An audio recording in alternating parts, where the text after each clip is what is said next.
আজকের সভা সম্মানিত সভাপতি প্রধান বক্তা বাংলাদেশ জাতীয়তাবাদী দল সরাইল উপজেলা শাখার সংগ্রামী সাধারণ সম্পাদক অ্যাডভোকেট নুরুজ্জামান সত্যপু, বিশেষ অতিথি সরাইল উপজেলা বিএনপির সংগ্রামী সাংগঠনিক সম্পাদক নির্যাতিত নেতা জনাব জিএম দুলাল মাহমুদ সহ সর্বস্তরের নেতা কর্মীরা, আসসালামু আলাইকুম।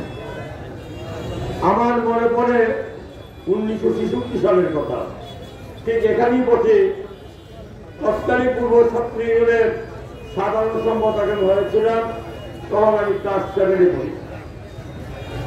আমি আরো বলতে চাই, অনেকেই বক্তব্য রাখেন, বলতে চাই 1973 সালের কথা।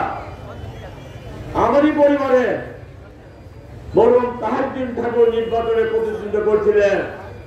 ঠিক সেই সময়ই তৎকালীন বিরোধী দলের সমর্থননিষ্ঠ ভাষা সৈনিক ওলিয়ার সাহেবকে আমি সমর্থন করেছিলাম, যার কারণে আমার পরিবার নির্যাতিত হয়েছিল, আমার লেখাপড়া শেষ হয়েছিল, ঢাকায় চলে গেছিল, আমার ভাইকে গ্রেফতার করেছিল। আজকে বলতে চাই, আমি আনিসুল ঠাকুর বিএনপির প্রতিষ্ঠানের সাথে জড়িত এখনো আছি। সুতরাং যারাই বিভিন্নভাবে উন্নত হয়, তাদেরকে বলতে চাই, আমার জীবনে আমি কিছু চাই না। আমি একটা দলকে ভালোবাসি, শহীদ জিয়াকে ভালোবাসি, এবং সেই ভালোবাসার মাঝখানে দলকে ধরে রাখার চেষ্টা করেছে এবং আগামীতে করব। যারা 28 অক্টোবর আজ থেকে তারা কোথায় ছিলেন?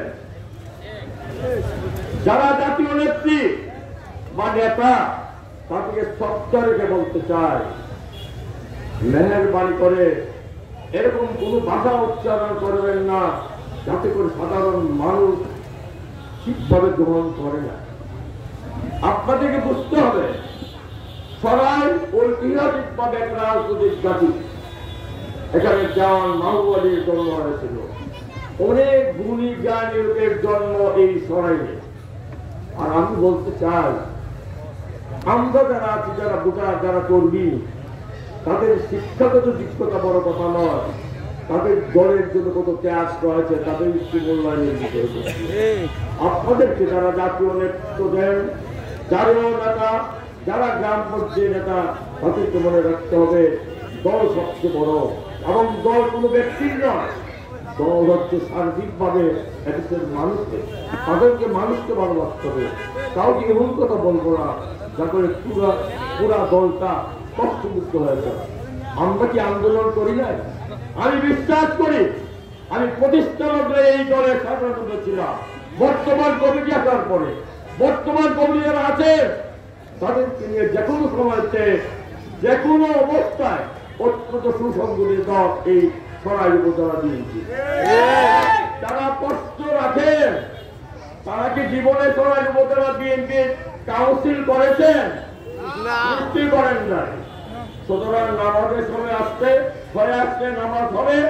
আমি আপনাদের সঙ্গে বলতে চাই, যারা বিশেষ সময় আবর্তিত হন, তাদের নিবেদন থাকবে, অতীত ভুলে যাবেন না।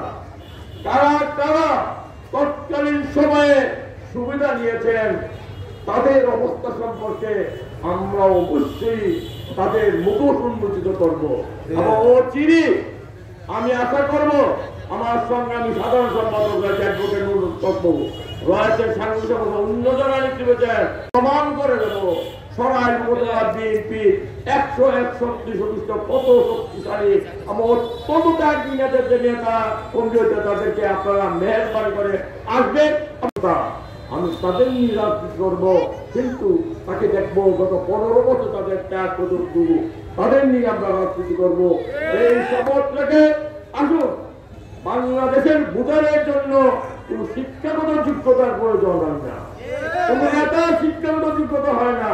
আমি পরিশেষে আমার এককালীন মহান নেতা মজলুম জনতা মৌলানা আব্দুল হাফিজ ভাসানীর কথা স্মরণ করিয়ে বলতে চাই, মৌলানা ভাসানী কোন শিক্ষাগত যোগ্যতা আমার আছে বলে আমার জানা নেই। ডক্টর আলিমার নদীর মতো কয়েকটা ডক্টরেটের মতো নেতা তার পেছনে রাজনীতি করছে। রাজনীতিতে শিক্ষা দুটি সবকিছু তা নয়। আর মুনাফেক তারা দলের দুঃসময় তারা দলের কার্য করছিল না। সকলকে ধন্যবাদ জানিয়ে আমার বক্তব্য শেষ করছি।